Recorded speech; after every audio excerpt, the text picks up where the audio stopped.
رب اشرح لي صدري ويسر لي أمري واحلل عقدة من لساني يفقه قولي.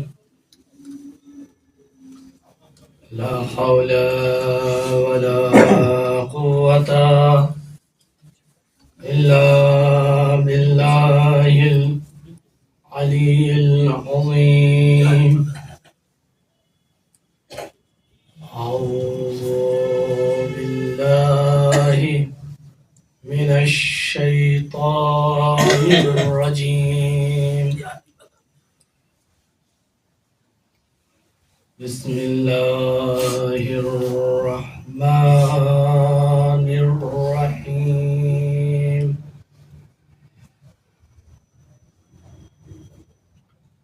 الحمد لله الذي هدانا لهذا وما كنا لنهتدي لولا أن هدانا الله. لقد جاءت رسل ربنا بالحق. الصلاة والسلام والتحية والإكرام على أشرف الأنبياء والمرسلين أبي القاسم محمد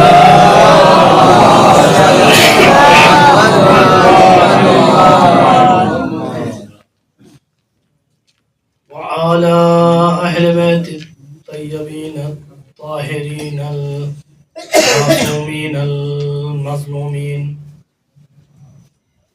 أما بعد، فقد قال الله تبارك وتعالى في كتابه الكريم والفرقان الحميد وقوله الحق. بسم الله الرحمن الرحيم. إنما وليكم الله ورسوله والذين آمنوا الذين يقيمون الصلاة ويؤتون الزكاة وهم راكعون. صلوات پڑھیں محمد.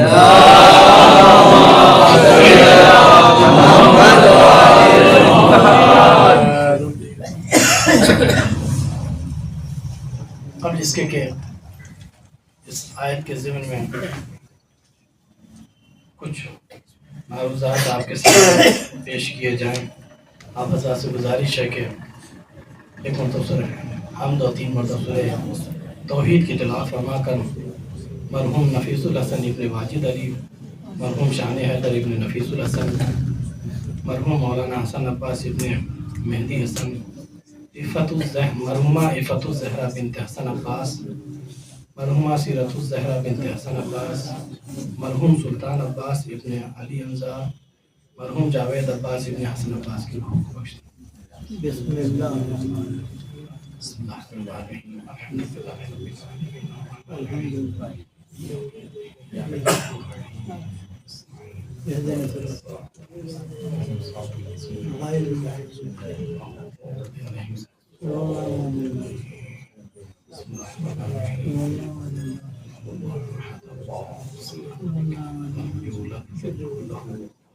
اللهم بسم الله الرحمن الرحيم.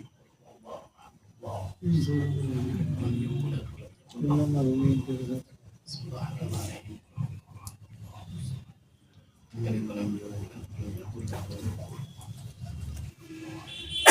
اللهم صلوات پڑھیں محمد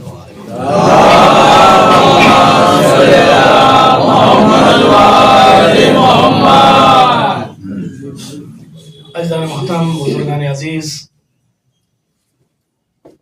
ماتمداران سید الشہداء فاطمہ الزہرا، اسی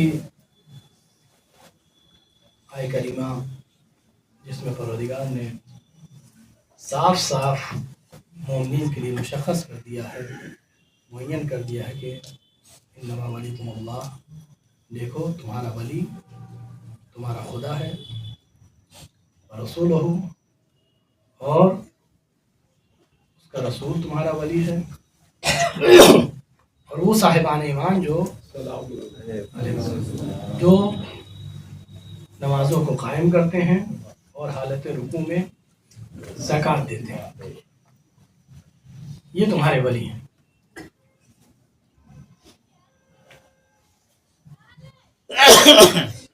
موضوع مشخص ہے، معین ہے کہ ولایت اور دفاع ولایت میں بیوی کا کردار۔ پہلا مرحلہ یہ آتا ہے کہ ہم ولایت سے آشنائی پیدا کریں، ولایت کو پہچانیں کہ ولایت ہے کیا، ولی کہتے کسے ہیں، ولی کا مفہوم ہمارے لیے واضح ہونا چاہیے، روشن ہونا چاہیے، تب ہم سمجھیں گے کہ ولایت کے تقاضے کیا ہیں، کون ولایت کا مصداق ہو سکتا ہے، کون ولی بن سکتا ہے، اور ہم کس طریقے سے اس ولی خدا سے اپنے رشتے استوار کر سکتے ہیں، اور وہ راستے کیا ہیں کہ جن کے ذریعے سے ہم اپنے رشتے اپنے ولی خدا سے یا خدا سے مضبوط کر سکیں، کس طریقے سے۔ ولی کے معنی ہم نے گزشتہ مجلس میں ذکر کی ہے کہ جو معنی اولی ہے وہ یہ ہے، ولی ولایت، اس کے معنی یعنی دو شے قریب، اس جگہ پر یہ لفظ ولایت آتی ہے۔ مفہوم عام کیا ہے جو ہمارے درمیان میں ہے، آپ اس چیز کو اور قریب سے سمجھیں گے، خاص طور پہ آج کے زمانے میں بعض جگہوں پر شادیاں بھی ہو رہی ہیں، تو وہاں پر لڑکی کی طرف سے جو وکیل ہوتا ہے وہ کہتا ہے ولی کون ہے، کہتا ہے ولی کون ہے اس بچی کا، کیوں وہ تلاش کر رہا ہے ولی، کیونکہ یہ جو بچی ہے یہ اس سے نسبت رکھتی ہے، یہ اس کے اختیار میں ہے، یہ اس ولی کی اجازت سے کس کے تحویل میں دینا ہے وہ معین کرے گا۔ بہت توجہ چاہتا ہوں، باپ ولی ہے، باپ زندہ ہے تو باپ سے اجازت لیتے ہیں، لیکن خدا نخواستہ اگر باپ جو ہے محروم ہو جاتا ہے تو پھر دادا کے پاس جاتے ہیں، بعض اوقات ایسا ہوتا ہے کہ دادا موجود ہے، دادا سے اجازت لیتے ہیں، کیونکہ ان دونوں کے درمیان سب سے قریب رشتہ ہے، قربت ہے، جس کی وجہ سے اس سے اجازت لی گئی۔ اس بچی کا ولی یہ اس کا باپ ہے، اس سے اجازت لیا اور اس فعل کو انجام دیا، تو معلوم یہ ہوا کہ ولی یعنی جہاں پہ قربت ہو، ہم نے معنی اولیہ جو ترجمہ کیا تھا، یعنی دو شے ایک دم قریب، جن کے درمیان کوئی تیسری چیز نہ ہو، یہی ہے نا، یعنی ہمارے اور ہمارے مولا کے درمیان کوئی فاصلہ نہ ہو، توجہ ہے، اسے ہم مولائیت کہتے ہیں۔ لیکن اگر کسی کی مولائیت میں، کسی کی ولایت میں فاصلہ آ جائے تو پھر وہاں پر یہ ولی کا لفظ منطبق نہیں ہوگا، سازگار نہیں ہوگا، وہاں پہ پھر کسی اور لفظ کا استعمال کریں گے۔ ولایت کا تقاضا ہی یہی ہے کہ جہاں پر رشتہ نزدیکی بلا فصل ہو، بہت توجہ چاہتا ہوں، اسی وجہ سے ہم خدا کی قربت بھی بلا فصل مانتے ہیں، رسول کی قربت بھی بلا فصل مانتے ہیں، اور علی کی محبت بھی بلا فصل، صلوات پڑھو محمد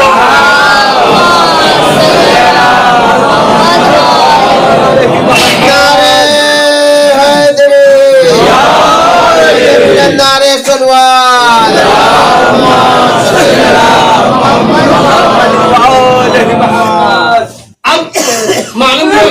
ہمارا ولی کون ہے؟ خدا ہے، ہمارا معبود ہے. کیا کرنا ہے؟ ہم کو رشتے ولایت کو محکم کرنے کے لیے اپنے آپ کو قریب کرنا ہے، نزدیک کرنا ہے. نزدیک کیا، قریب کیا خدا کو، تب تو ولایت کا رشتہ ہمارا مضبوط ہے. لیکن اگر ہم خدا سے نزدیک نہیں ہیں، بہت دور ہیں، اتنا دور ہے یا اتنا باریک ہو گیا رشتہ کہ آخر میں ختم ہو گیا، اور جب ختم ہوا تو وہ ختم ہونا رشتے کا ہماری ہلاکت کا سبب بن گیا. کیونکہ ہمارا وجود ہی، ہمارا زندہ ہی رہنا مرہون منت ولایت ہے. جب تک ہم ولایت سے متمسک ہیں تب تک ہم زندہ ہیں. جیسے ہی ولایت سے رشتہ ہمارا ٹوٹا ویسے ہی ہم ختم ہو گئے. تو میرے عزیزوں ایک جملہ دے کر جا رہا ہوں شہر کانپور لوگوں کے لیے کہ میرے عزیزوں آج جو ہم اور ہماری قوم زندہ ہے وہ اس فرش عزا سے مضبوط رشتے کی وجہ سے ہے. ورنہ ہم کربلا میں ہی دفن ہو جاتے. لیکن زینب نے صلوات پر محمد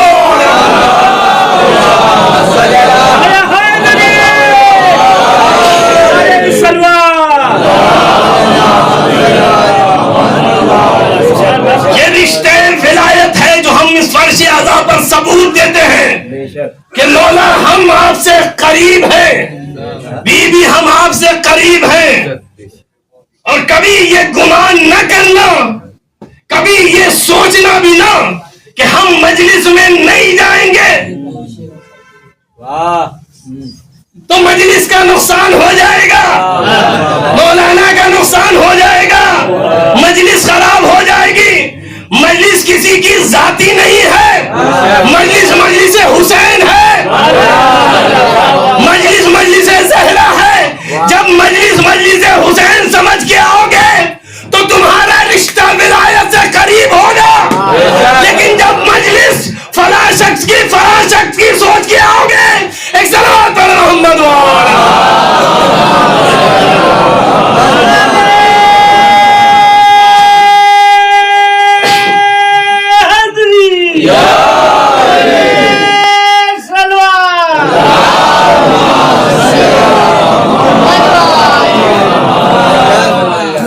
ولایت کے رشتے کا تقاضا یہ ہوتا ہے کہ محبوب اپنے محبوب کے لیے کام کرے. کسی کی نظر نہیں کہ فلاں صاحب دیکھیں کہ ہم آئے ہیں، یا ہم نہیں آئے تو فلاں صاحب کو فرق پڑے گا، یا فلاں صاحب بڑے جاگیردار ان کے یہاں منہ دکھا کے پہنچ رہے ہیں، فلاں غریب نے فرش عزا بچایا ہے تو وہاں ندارت ہے. یہ نہیں. اس کا مطلب آپ معاملہ خدا کے بجائے بندے سے کر رہے ہیں. تو جب معاملہ آپ خدا کے بجائے اہل بیت کے بجائے بندے سے کر رہے ہیں تو پھر آپ کو بندہ ہی جزا دے گا. پھر خدا سے معاملہ، کیونکہ ایک چیز ایک ہی بار بکتی ہے. کبھی ایسا ہوا کہ ایک چیز 2 بار بکے؟ جب آپ نے اپنی چیز کی اجرت بندے سے لے لی تو اب خدا اور اہل بیت سے کیا چاہیں گے؟ جب وہاں پر پہنچیں گے تو معلوم ہوا کہ اتنے سال ہم نے جو یہ عزاداری کی، ماتم کیا، مجلس کیا، اس کا تو معاملہ ہم نے بندوں سے کر لیا ہے. تو وہاں پر بی کہیں گی اس چیز کو تو پہلے ہی تم دے چکے ہو، فلاں انجمن کے حوالے کر دیا، فلاں صدر کے حوالے کر دیا، تو اب ہم مجھ سے جزا لیں. اگر میرے لیے آتے تو تم آنکھ بند کر چلے آتے، یہ نہ دیکھتے کس کی مجلس ہے، یہ دیکھتے کس کے لیے ہے.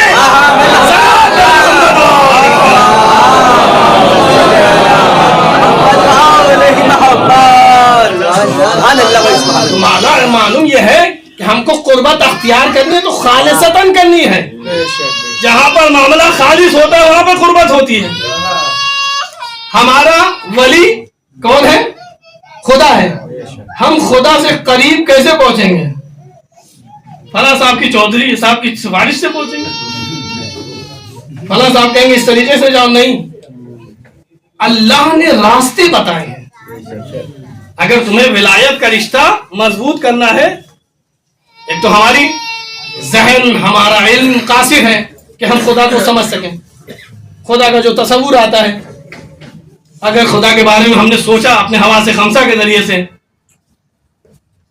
5 سینس جو ہوتا ہے اس کے ذریعے سے، اس کو تو خدا کو درک نہیں کیا جا سکتا۔ اگر کوئی کہتا ہے کہ ہم نے درک کر لیا تو وہ اس کے ذہن کی خلقت ہے، وہ خدا نہیں ہے۔ مثال کے طور پر ہم نے لمحوں میں اپنے ذہن میں 10 مالہ بلڈنگ سوچا، لمحوں میں آنکھ بند کیا اور وہ بلڈنگ ہمارے ذہن میں آ گئی۔ اب یہ بلڈنگ ہے، یہ بتائیے کہ یہ ہماری خلق کی ہوئی ہے یا کسی اور کی؟ یہ ہمارے وجود سے یہ خلق ہوئی ہے۔ تو خدا جو ہمارے ذہن میں آ رہا ہے وہ خدا نہیں ہے، خدا وہ ہے جو ہمارے ذہن سے بالا تر ہو۔ تو اب ہم چاہتے ہیں کہ خدا کے قریب ہو، فاصلہ ہے نا، تو کتنا فاصلہ ہے، کتنا ہمارے اور خدا کے درمیان فاصلہ ہے، اس فاصلے کو ہمیں ختم کرنا ہے۔ فاصلہ 2 طریقے کا ہوتا ہے، فاصلہ جسمانی و مادی اور فاصلہ روحانی۔ اب آپ کہیں گے یہ کیا ہے؟ جسمانی و مادی فاصلہ مثلا اس مسجد میں یہاں سے لے کر اس گیٹ تک مثال کے طور پر 50 قدم کا فاصلہ ہے، اور اس طرف ہم ہیں اور اس طرف مولانا علمدار صاحب موجود ہیں۔ اب ہمیں ان کے درمیان فاصلہ کم کرنا ہے۔ ہم 4 قدم آگے بڑھیں گے تو جو 50 قدم کا فاصلہ تھا وہ 46 قدم کا فاصلہ ہو گیا، یعنی ہم بھی قریب ہوئے، وہ بھی ہم سے قریب ہوئے، ہے نا؟ یہ 4 قدم یا وہ 4 قدم ادھر سے بڑھے تو یہ 46 سے کتنا ہو جائے گا؟ 42 ہو جائے گا۔ تو دونوں کے لیے 8 قدم کی دوری ختم ہوگی۔ اسے کہتے ہیں مادی دوری، جس میں دونوں طرف سے انسان بڑھتا ہے اور فاصلہ ختم ہوتا ہے۔ لیکن کیا ایسا ہی معاملہ خدا کیا ہے؟ خدا مادیات سے دور ہے، خدا جسم رکھتا نہیں ہے۔ سب سے پہلے تو ہمیں معلوم کرنا پڑے گا کہ خدا ہم سے کتنا دور ہے۔ جب دوری معلوم ہوگی تب تو اسی لحاظ سے انسان صحیح کوشش کرے گا کہ خدا تک قریب پہنچے، خدا کا فاصلہ دور کرے۔ تو اب یہ دوری بتائے گا کون؟ تو ہم اس دوری کو معلوم کرنے کے لیے کہاں جائیں گے؟ خدا کی کتاب کے پاس، جس کتاب میں پروردگار نے اپنے بندے اور اپنی دوری کے بارے میں بتایا ہے کہ کتنا، بہت توجہ چاہتا ہوں، مومن باشعور ہے ماشاءاللہ، کہ خدا بتائے گا کہ کتنا ہمارے اور بندے کے درمیان فاصلہ ہے۔ پہلی آیت جس کا ترجمہ ماشاءاللہ ابھی شہرگ یہ لفظ آیا ہی تو سمجھ میں آ گیا کہ اللہ انسان کی شہرگ سے زیادہ قریب ہے۔ اور دوسری آیت ان اللہ یحول بین المرء و قلبہ، کہ خدا انسان کے اور دل کے درمیان حلول کرتا ہے۔ پہلی آیت جو مشہور ہے کہ خدا شہرگ سے زیادہ قریب ہے، اور دوسری آیت کہ خدا انسان کے اور دل کے درمیان حلول کرتا ہے۔ یہاں پہ دل دونوں لے سکتے ہیں، دل مادی جو سنوبر شکل کا ہے، اور دل مانوی یعنی روح سے اتنا قریب ہے، عقل سے اتنا قریب ہے۔ اب میرے عزیزوں معلوم یہ ہوا، قرآن کہہ رہا ہے کہ خدا تمہارے سے اتنا قریب ہے۔ خدا نے اپنی قربت بتا دی، اب بتانا یہ ہے کہ تم کتنا قریب ہو۔ خدا تو تم سے بہت قریب ہے، یعنی خدا کی طرف سے کوئی قربت میں فاصلہ نہیں ہے، جو کچھ دوری ہے وہ تمہاری طرف سے ہے۔ توجہ ہے نا، جتنا بھی فاصلہ ہے وہ تمہاری طرف سے ہے۔ کبھی فاصلہ اتنا ہے کہ فاصلہ اتنا زیادہ ہو گیا ہے کہ رشتے ولایت ٹوٹ گیا، کبھی فاصلہ کم ہوا اتنا قریب ہو گیا کہ اب تو معبود میں خدا کی مرضی بندے کی مرضی ہو گئی۔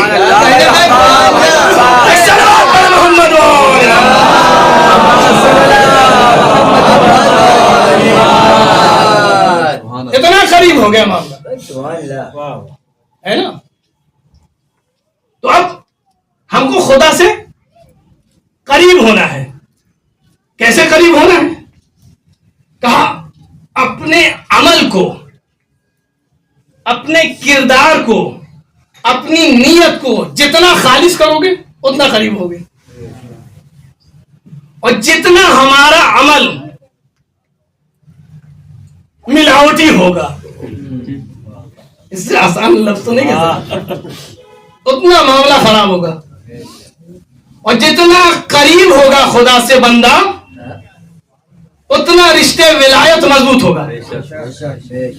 اور جتنا دور ہوگا خدا سے یا اپنے مولا سے اتنا ہلاکت اس کے قریب آئے گی. تاریخ میں فرعون کے بارے میں بیان کیا گیا کہ فرعون جو ہلاک ہوا ہے وہ فقط اور فقط جو اس کا توحید سے رابطہ تھا وہ ختم ہو گیا تھا. ہے نا؟ قرآن کی آیت یہی نا کہ فرعون بھی جب دریا پار کرنے لگا، سمندر پار کرنے لگا دریائے نیل سے، تو کیا ہوا؟ ڈوب گیا اسی میں. لیکن قرآن نے آگے کہا کہ اگر یہ موسیٰ تم کو بلانے کے بجائے ہم کو یاد کر لیتا تو میں جیسے پہلے اس کو بچایا تھا پھر میں اسے نجات دے دیتا. توجہ ہے نا؟ یعنی پہلے فرعون کا رابطہ ہلکا سا باریک سا خدا سے تھا جو اسے بچائے ہوئے تھا، اس کی عزت و آبرو بچی ہوئی تھی. اور ہے بھی کہ وہ جاتا تھا اپنے قلعے کے بام پر جا کر خدا سے کہتا تھا پروردگار تو بہتر جانتا ہے، تو اصلی خدا ہے، میں تو ایسا ہی ہوں، میں تو فقط اپنی ایسے ہی دکان چلانے کے لیے، خدا تو ہے. تو خدا بھی اس کی عزت کا لحاظ، معاملہ چل رہا تھا تب تک کوئی معاملہ نہیں ہوا تھا، ہلاک نہیں ہوا تھا. لیکن جیسے ہی اس کا وہ رشتہ ختم ہوا جو توحید سے تھا اور اس نے اپنے خدا کو یاد کرنے کے بجائے اللہ اللہ، یہی تو وہی کیا کہ اگر اس لمحہ بھی یہ ہم کو یاد کر لیتا تو میں اسے نجات دے دیتا. معلوم یہ ہوا کہ اگر رشتہ ولایت ہلکا سا بھی ہوگا تو یہ یقین رکھیے ہمارا مولا ہمیں قبر میں بھی نجات دے گا، ہمارا مولا ہمیں برزخ میں بھی بچائے گا، ہمارا مولا ہمیں محشر میں بھی بچائے گا. ایک صلوات پر محمد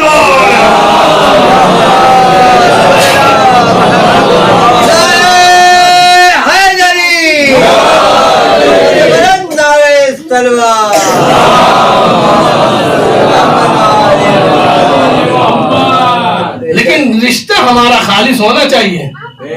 یہاں کے لوگوں کو ہم بیوقوف بنا سکتے ہیں لیکن وہاں والے جو پورا اسکین کر لیں گے کہ آپ یہ کام کس لیے کر رہے ہیں. اچھا ایک اور مسئلہ ہے کہ اسلام میں عبادتوں کو الگ کر دیا ہے اور زندگی کو بعض لوگوں نے، بعض نافہم نے الگ کر دیا ہے. یہ ایک غلطی ہے، ایک مسٹیک ہے. عبادت یعنی جب مسجد میں جائے تبھی ہماری زندگی عبادت والی ہے، جب ہم امام بارگاہ میں آئے تبھی ہماری عبادت والی ہے، جب قرآن پڑھے تبھی عبادت ہے. اس کے علاوہ کی جو زندگی ہے وہ ہماری اپنی پرسنل زندگی ہے، ہماری شخصی زندگی ہے. آیا یہ صحیح ہے؟ آیا ایسا جب آپ کا محاسبہ ہوگا، حساب کتاب ہوگا، تو کیا یہ 70 سال 80 سال کی زندگی میں آپ کی 10 سال کی فقط نمازوں کا محاسبہ اور روزوں کا اس کا ہوگا، اور وہ بقیہ جو 60 سال کی زندگی تو اس کا محاسبہ نہیں ہوگا؟ ہر وقت کا ہوگا. تو پھر یہ فکر کہاں سے آئی کہ بقیہ ہماری زندگی عبادتوں سے الگ ہے اور عبادت ایک الگ ہے؟ ایسا نہیں ہے. ہر فعل ہم خدا کے لیے کر سکتے ہیں، ہر کام ہم خدا کے لیے انجام دیں. جس دن ہم ہر فعل کو خدا کے لیے انجام دیں گے اس دن ہمارا فاصلہ اور محکم ہوگا اور رشتہ ہمارا مضبوط ہوگا. جب ہمارا ہر فعل، ہر کام کا یہ کب ہوگا؟ کا یہ تب ہوگا جب ہم اس کے اوصاف کو، خدا کی جو صفتیں ہیں خدا چاہتا ہے نا اپنے بندوں کو اپنے جیسا بنانا، مولا بھی چاہتے ہیں اپنے والوں کو اپنے جیسا بنانا. تو اب ہم کیسے بنے، کس طریقے سے آمادہ ہوں کہ مولا بھی راضی ہو اور خدا بھی راضی ہو. کہ وہ صفتیں جو خدا کے ہیں، وہ صفتیں جو مولا کی ہیں، ان کو اپنے اندر وجود میں لاؤ، باکمال ہوتے چلے جاؤ گے. مولا کی جو صفتیں ہیں، خدا کے جو اوصاف ہیں، خدا کی صفت ہے کریم ہونا. ہم کتنے کریم ہیں؟ کریم ہونا، سخاوت، یہ خدا کے اوصاف میں سے ہے. خدا کے اوصاف میں سے رحیم ہونا، خدا کے اوصاف میں سے ہے غفور ہونا، یعنی معاف کر دینا، درگزر کر دینا. اب ہم بتائیے کتنے کریم ہیں؟ جہاں پہ معاملہ ہے وہیں پہ خرچ کریں گے جہاں پہ نام آ رہا ہے، لیکن جہاں پر نام نہیں ہے وہاں پر ہمارے ہاتھ جیب میں جائے گا نہیں. ہمارا نام کیا ہوگا؟ ہمارا نام ہونا چاہیے. تو اس کا مطلب معاملہ نام پر آ کر رک گیا ہے. میں کلی بات کر رہا ہوں، کوئی شخص کسی کے اوپر جو ہے یہ بات نہیں لے گا. میں ممبر میں بیٹھ کے کلی بات کر رہا ہوں کہ ہمارا شما دیکھیں ایک ہی ہے کہ ہمارا نام نہیں ہے، لہذا ہم اس میں شریک نہیں ہوں گے. تو اس کا مطلب کام آپ نے نام کے لیے کیا، خدا کے لیے نہیں کیا. جب کام خدا کے لیے ہوتا تو خدا سے قریب ہوتے. کرم اور کریم اگر خدا کے لیے بنتے تو رہتی دنیا تک سارے کریموں کا نام ایک طرف ہو گیا. ایک کریم کا نام خدا نے ایسا بلند کیا کہ سارے کرموں کو ایک جگہ جمع کرنے کے بعد جب بیان کیا جاتا ہے فلاں بڑا کریم تھا، فلاں بڑا کریم تھا، سب سے آخری اور بلند نام آتا ہے حاتم طائی کا.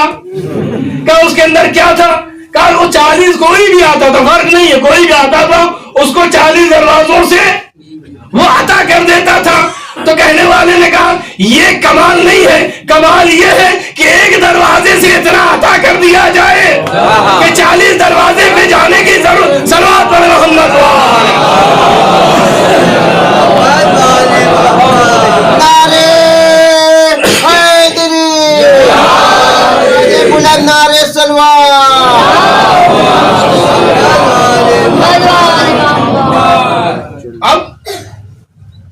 اور رسید میں اگر مثال کے طور پر نام پورا نہیں لکھا، سید نہیں لکھا، تو اب ماتھے میں شکن آ جاتی کہ رسید میں وہ سید آپ نے زیدی نہیں لکھا، فقط حسین عباسی آپ نے لکھا. تو یہ معاملہ ہوتا ہے. اب آپ یہ نہیں سمجھے کئی دن سے جو ہے ناظم صاحب ہم کو حسین عباسی کہہ رہے ہیں اور سید کا یہ محمد جو ہے محمد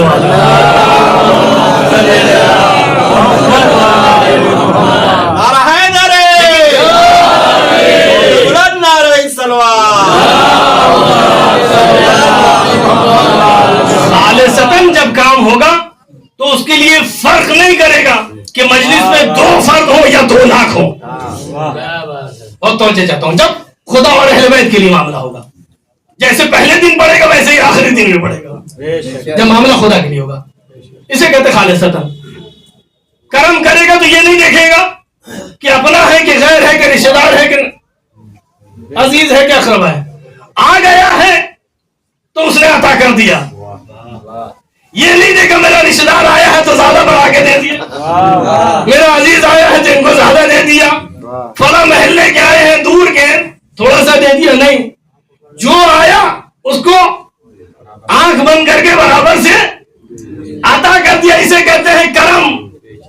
جو یہ نہ دیکھے، فرق نہ کرے. اور یہ کرم ہمیں کہاں ملا؟ میرے مولا کے پاس ملا جب جناب امیر المومنین نے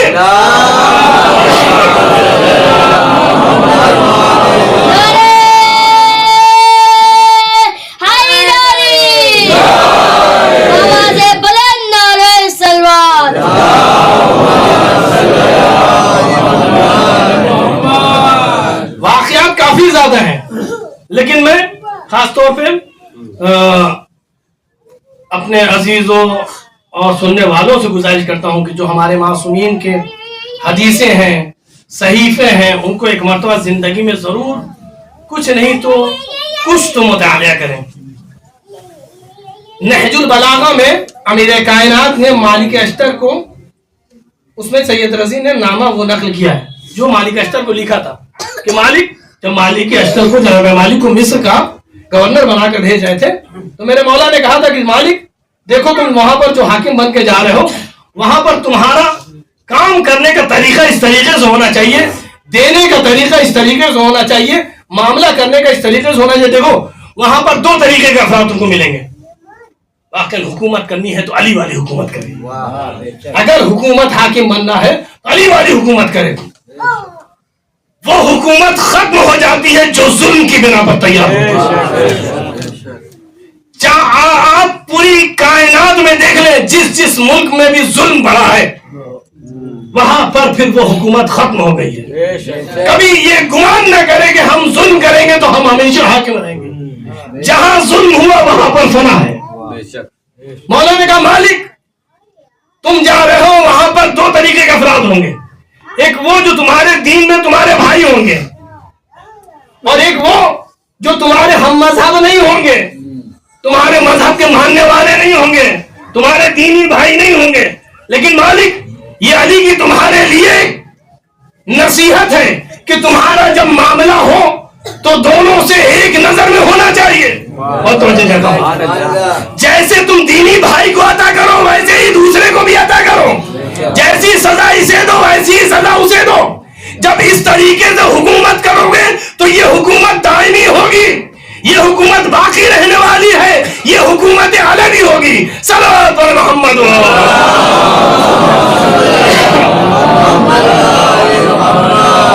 تو ولایت کے رشتہ جو ہے مضبوط کرنے کے لیے اوصاف یعنی صفتیں خدا انسان اپنے اندر پیدا کرتا جائے گا اور ولایت سے رشتہ مضبوط ہوتا جائے گا.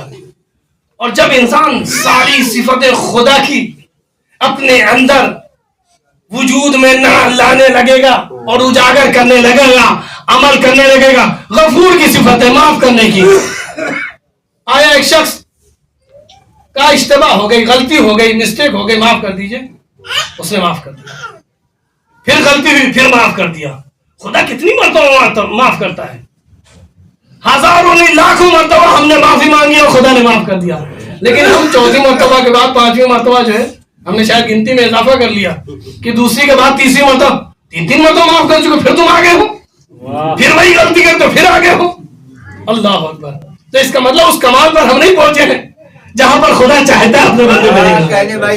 جب ہم اس کمال پر پہنچ جائیں گے جہاں پر خدا دیکھنا چاہتا ہے تب ہم میرے عزیزوں میرے چاہنے والوں اس وقت جب ہم تمام اوصاف الہیہ سے منور ہو جائیں گے تو ہم دیں گے ہم اپنے ہاتھوں سے لیکن ہاتھ خدا کا کہلائے گا. دیکھیں گے اپنی آنکھوں سے لیکن آنکھیں عین اللہ کہلائیں گی. سخاوت ہم اپنے ہاتھ سے کریں گے لیکن سخاوت خدا کی. صلوات پر محمد.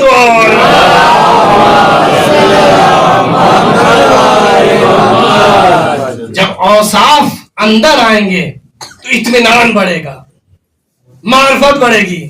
معرفت جب بڑھے گی تو قربت ہوگی. قریب ہونے کا وسیلہ ایک ہے معرفت یعنی پہچاننا. بچہ جب پیدا ہوتا ہے اور جیسے جیسے رشد کرتا ہے بڑھتا ہے تو ماں باپ کہتے ہیں بیٹا یہ آپ کے دادا ہیں، یہ آپ کے خالو ہیں، یہ آپ کے ماموں ہیں. تو رشتوں کو جب وہ پہچانتا ہے تب اسی لحاظ سے محبت اس کی بڑھتی ہے. توجہ ہے نا. یعنی معرفت ذریعہ ہے قربت کا. اور جب انسان کی معرفت اس کمال پر پہنچ جائے کہ وہ خدا کو ایک دم نزدیک مان لے اور اپنے معبود کو اپنے لیے کافی سمجھے تو پھر عزیزوں وہ غیر کے پاس جاتا ہی نہیں. اسے معلوم یہ ہوئے جب ہمیں ضرورت ہے اپنے معبود کے پاس آ جاؤں گا، ہماری ضرورت پوری ہو جائے گی. ولایت سے اتنا قریب ہو گیا کہ اب وہ ولایت کا در چھوڑ کر کہیں اور جانے کو پسند ہی نہیں کرتا. تو جو ہے نا ہمارے استاد ایک واقعہ نقل کرتے تھے کہ ایک شخص سے وہ غریب ہے، فقیر ہے اور مسجد میں غربت کے عالم میں شب کی تاریکی میں دعا کر رہا ہے کہ پروردگار یہ مشکل ہے، یہ پریشانی ہے. دیکھیے جب مشکل ہو نا تو نماز بہترین ذریعہ ہے جو انسان کی مشکل کو حل کرے، اور اس نماز میں اپنے اہل بیت اور معصومین کا وسیلہ اختیار کرے، کیونکہ بغیر نہ نماز نہ بغیر ولایت کے کوئی معاملہ حل نہیں ہے۔ اب وہ مسجد میں دعا کر رہا ہے رات کی تاریخی میں، رات کے 3 بجے ہوئے ہیں اور نماز شب پڑھا اور دعا کر رہا ہے۔ اسی شہر میں 25ویں فلور پہ ایک شخص بڑا ہی پیسے والا، بڑا ہی دولت والا ٹہل رہا ہے، گھوم رہا ہے، کبھی اس لون سے اس لون، کبھی اس جگہ سے اس جگہ۔ نیند نہیں آ رہی، نیند نہیں آ رہی، پیسے کی فراوانی ہے، دولت ہے، شہرت ہے، نام ہے، نمود ہے، لیکن سکون نہیں ہے۔ کیوں نہیں سکون ہے؟ کیونکہ وہ سکون سمجھ رہا تھا دولت میں، سکون سمجھ رہا تھا شہرت میں، سکون سمجھ رہا تھا چیزوں میں، سکون سمجھ رہا تھا آرام میں۔ اگر وہ سکون قرآن میں دیکھ لیتا سکون بھی ملتا اور نیند بھی ملتی۔ قرآن نے کہا الا بذکر اللہ تطمئن القلوب، آگاہ ہو جاؤ کہ تمہارے پریشان دلوں کو اگر کوئی شے اطمینان دلا سکتی ہے تو وہ فقط ذکر خدا ہے۔ ذکر خدا کے علاوہ تڑپتے ہوئے دل کو کوئی شے سکون نہیں دے سکتی۔ ایک صلوات پر محمد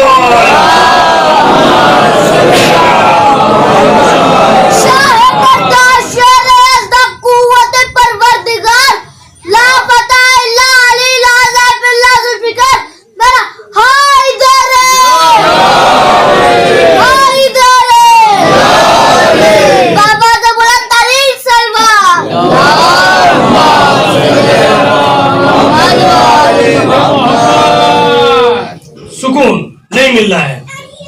25ویں فلور سے وہ نیچے اترا، بہترین گاڑی موجود تھی، گاڑی میں بیٹھا، سوچا کہ شہر کے 3 چکر لگا کے آتے ہیں، تب ہو سکتا ہے نیند آ جائے، سکون آ جائے اور سو جائیں۔ دوا بھی مہنگی مہنگی کھا چکے، کوئی اثر نہیں ہوا۔ اب وہ 1 راؤنڈ، دوسرا راؤنڈ، تیسرا راؤنڈ کرتے ہوئے جب اپنے گھر کے قریب آنے لگتے ہیں تو ایک کونے میں مسجد، اور مسجد سے روشنی نظر آ رہی ہے۔ سوچا چلو اب تو نیند آ نہیں رہی ہے، چلتے ہیں مسجد میں 2 رکعت نماز توفیق پڑھ لیتے ہیں۔ اترا اور اتر کے مسجد میں آیا، وضو کیا، وضو کر کے جب مصلی کی طرف جانے لگا تو دیکھا ایک شخص بڑی غربت میں، بڑی فقیری میں، بڑی پریشانی میں گریا کر رہا ہے، رو رہا ہے، آنکھوں سے آنسو جاری ہے۔ اب اس نے اپنی نماز کو بھول گیا۔ بس اوقات بعض عبادتوں کو انسان تشخیص دے، معین کرے کہ اہم اور مہم میں کون زیادہ اہم اور کون مہم ہے۔ بس اوقات لوگ سمجھتے ہیں کہ 10 مرتبہ کعبے کے پاس جانا زیادہ ثواب رکھتا ہے۔ بہت توجہ چاہتا ہوں، بہت سخت بات کہہ رہا ہوں، اور معین اور تشخیص نہیں دے پاتے کہ بغل میں جو غریب اور فقیر ہمارا بھوکا ہے، اس کو کھانا کھلانا یا اس کی مشکلات کو دور کرنا یہ زیادہ ضروری ہے یا 10 مرتبہ کعبے کے پاس جانا ضروری ہے؟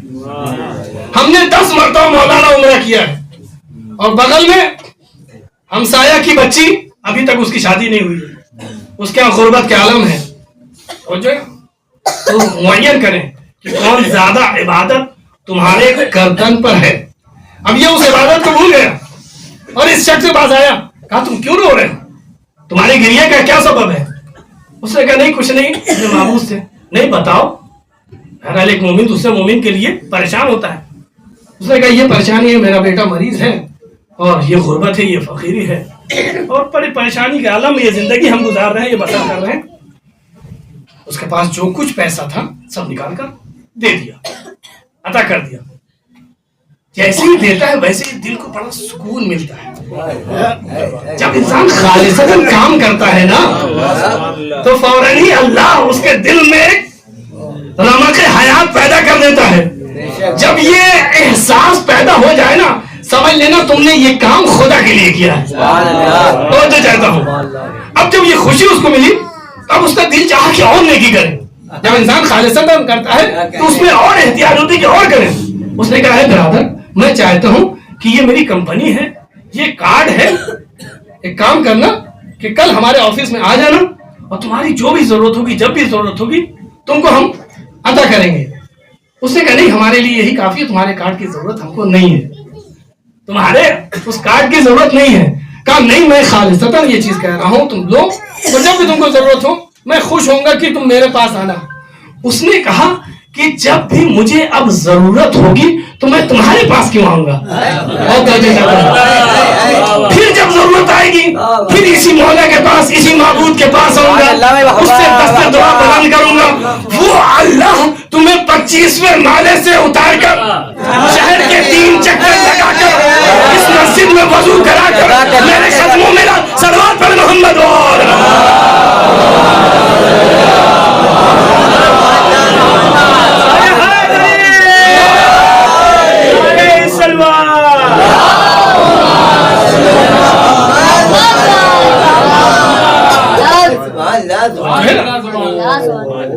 تو یہ چیز کہاں سے آتی ہے؟ کہا یقین سے, اپنے مولا کے, اپنے خدا کی عطا پر یقین ہے کہ یہ جو ہمارے لیے کر رہے ہیں بہتر کر رہے ہیں, یہ جو ہمیں جس حالت پہ رکھے ہیں بہتر رکھے ہیں, اور ہماری جب بھی ضرورت ہوگی ہم ان کے پاس ہیں. یعنی اپنے خدا کی عطا پر یقین, اپنے خدا کی تقسیم پر راضی, اپنے خدا کے کرم پر راضی. تب معلوم ہوتا کہ قربت بہت زیادہ ہے, نزدیکی بہت زیادہ ہے. جب یہ نزدیکی ہوتی ہے تو یقین پیدا ہوتا ہے. یقین جب پیدا ہوتا ہے تب یقین کی بنیاد پر اسے شفاعت ملتی ہے. صلوات پر محمد.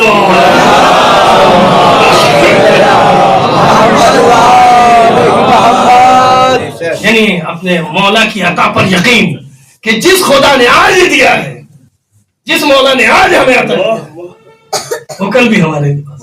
ایسا ہی واقعہ ہے نا, امیر المومنین کا صحابی تھا, مولا نے اس کی حالت دیکھی, مولا نے کہا کہ وہ آیا, مولا بڑی پریشانی میں ہے, غربت میں ہے. مولا نے کہا کہ وہ پتھر ہے, وہ ٹکڑا ہے, اٹھاؤ. اس نے اٹھایا, کہا کیا ہے؟ کہا مولا پتھر. کہا غور سے دیکھو. اب دیکھا تو وہ سونا. مولا نے کہا لے جاؤ. نہیں, توڑا. کہا بس مولا اتنا ہی ہمارے لیے کافی ہے, اتنا ہی ہمارے لیے کافی ہے, نہیں پورا ہی تمہارے لیے. ہاں مولا, جس کے پاس آپ جیسا کریم مولا ہو اسے کل کی کیا فکر ہے. تو عطائے مولا پر یقین ہے کہ مولا جو دے رہے ہیں وہ بہتر دے رہے ہیں, اس میں مصلحت ہے. لیکن جو عطائے مولا پر شک کرنے لگے تو پھر جو ملتا ہے وہ بھی چھن جاتا ہے, وہ بھی سب ہو جاتا ہے. ہمارے اور آپ کے 8ویں امام کے پاس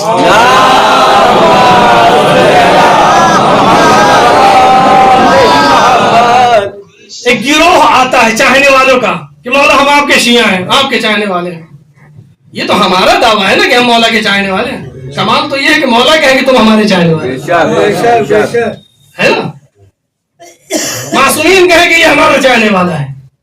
آیا وہ گروہ. اچھا, معرفت کی بنیاد پر ملتی ہے کوئی شے, جتنی معرفت اور جتنی قربت اور جتنا یقین ہوتا ہے اسی لحاظ سے شے ملتی ہے, ورنہ محروم ہو جاتا ہے. لہٰذا معرفت پیدا کریں. ایک شخص آیا کہا مولا میں آپ کا شیعہ ہوں, آپ کا چاہنے والا ہوں. مولا کے سامنے تشت میں انگور رکھا. دیکھیے جو بھی اہل بیت کے پاس آتے ہیں اہل بیت نے کچھ نہ کچھ دیا ہے, عطا کیا ہے. اب وہ انسان کی اپنی قسمت ہے کہ وہ عطا کی ہوئی شے کی قدر کرے اور قدر نہ کرے.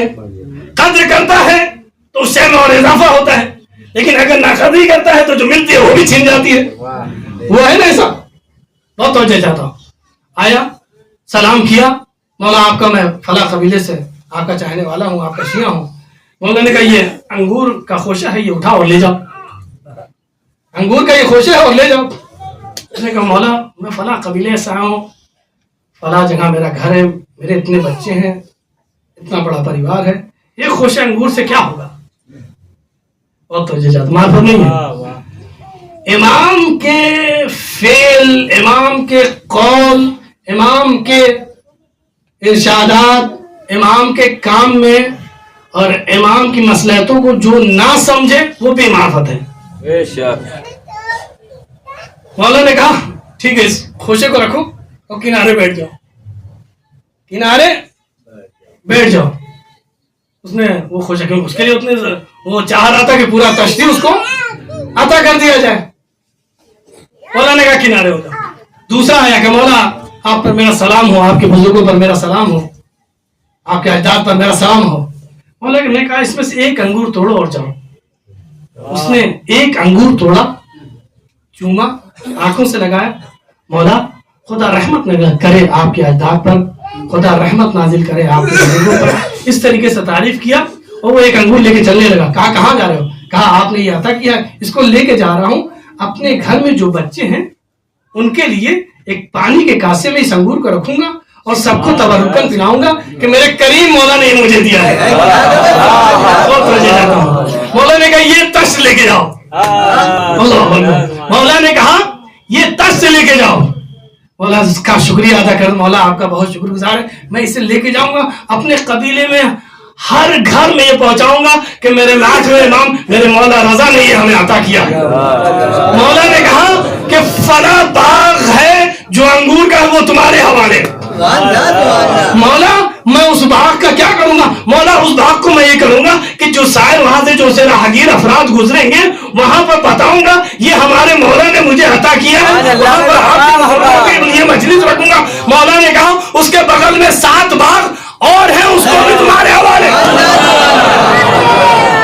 7 باغ اور ہیں, 7 باغ اور ہیں, وہ بھی تمہارے حوالے. لئن شکرتم لازیدنکم, قرآن کی عملی تصویر دیکھنی ہے تو اہل بیت کے پاس آؤ, دیکھو کہ وہ شکر ادا کرتا جا رہا ہے, مولا عطا کرتے جا رہے ہیں. صلوات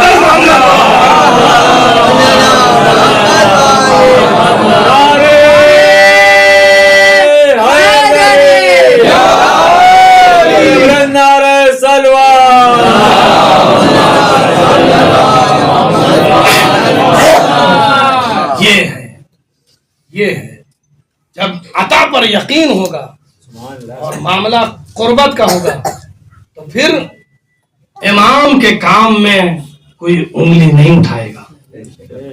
لیکن جو اشکال کرنے لگتا ہے اس کی ہاں مشکل ہوتی ہے, امام کے کام میں کوئی مشکل نہیں ہے.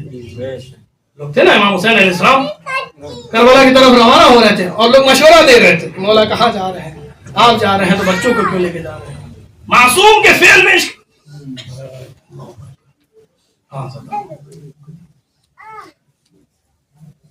بسا اوقات آج آپ دیکھ رہے ہیں کہ مختلف جگہوں پہ مختلف واقعات اور حادثات ہو جاتے ہیں جو برسہ برس بچے نہیں بھول پاتے. مثال کے طور پر فلاں جگہ دنگا ہو گیا, فلاں جگہ حادثہ ہو گیا, 4 لوگ مر گئے, 5 لوگ مر گئے.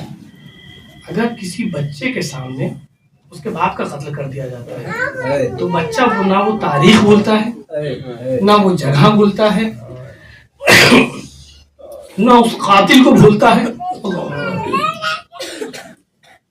نہ وہ زمانہ بھولتا ہے, نہ ان لوگوں کو بھولتا ہے جنہوں نے یہ کام کرایا. روایت میں ملتا ہے کہ مدینے میں امام حسن علیہ السلام مدینے کی ایک گلی سے نہیں گزرتے تھے. مدینے کی ایک گلی سے مولا کبھی نہیں گزرتے تھے. پوچھنے والے نے پوچھا کہ مولا آپ مدینے کی ہر گلی سے گزرتے ہیں, مولا صرف اس گلی سے کیوں نہیں گزرتے؟ مولا نے کہا کہ اس گلی میں ایک ایسا حادثہ ہوا تھا, جب بھی میں اس گلی میں آتا ہوں تو وہ حادثہ میری آنکھوں کے سامنے آ جاتا ہے. مولا کیا حادثہ ہوا تھا؟ کہا میں چھوٹا تھا, میری اماں کی انگلی پکڑے ہوئے میں گزر رہا تھا, ہاں ایک شقی نے میری ماں کے تماچا مارا تھا.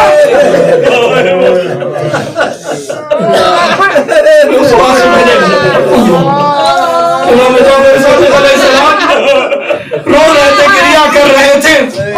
صحابی آیا, آنے کے بعد کہتا ہے مولا گریا کا سبب؟ کہا میں اپنے جدہ کی مسائل یاد کر رہا ہوں. مولا آپ کی جدہ پر کیا ہوا؟ کہا وہ بھی تاریخ تھی جب میری جدہ کے اوپر دروازہ گرایا گیا, میری جدہ نے علی کی مظلومیت کا احساس کرتے ہوئے علی کو نہیں پکارا, کس کو پکارا؟ یا محمد بابا مدد کو آئے. دوسرا نام لیا, رضا میرے پاس آؤ, میرے بچے کو قتل کر دیا. عربی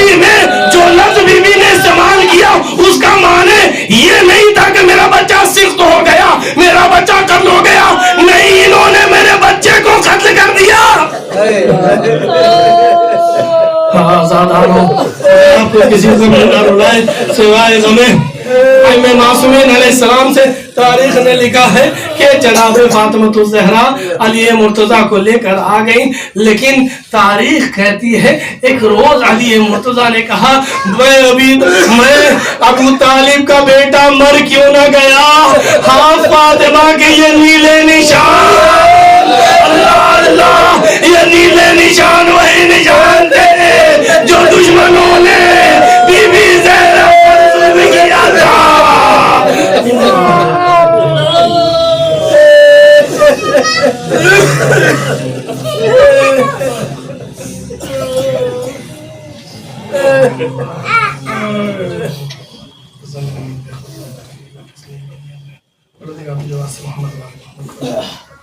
مختصر سی عطا کو شافی میرے اللہ تو کریم ہے، تو رحیم ہے، جو مقروض ہیں ان کے قرضوں کو ادا فرما، معبود جو بیمار ہیں ان کو شفاء کامل و عاجل عطا فرما، میرا معبود مظلومین جہان کی حفاظت فرما، پروردگار جو ظالمین ہے اگر قابل اصلاح نہیں ہے تو ان کو نیست و نابود کر دے، میرا اللہ منتقم کربلا کے ظہور میں تعجیل فرما، ہمیں ان کے اعوان و انصار میں شمار فرما، ربنا تقبل منا